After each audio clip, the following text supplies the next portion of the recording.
在提前结束日本参访行程，转来台南坐镇，嘛拄好近年来2摆出国拢拄伫风台。因为每一个行程的约定都很久以前就安排好了，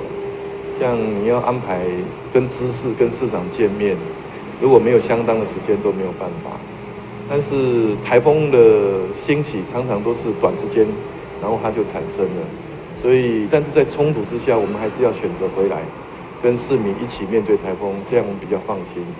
罗市长下晡3点半嘛来到灾害应变中心，听出气象局生态防灾中心所收集的气象资料甲分析，以及上局对着风台准备。而面对顶一个莫兰蒂风台放半工假所引起的民怨，市长才做出回应。这个完全是要根据中央气象局的资料如果说应该放假，我们就放假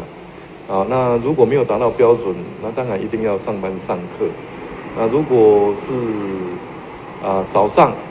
达到这个停止上班上课，或是下午停止上班上课，这个我们都会再另外做考量。那原则上呢，我们是以市民的安全为最优先。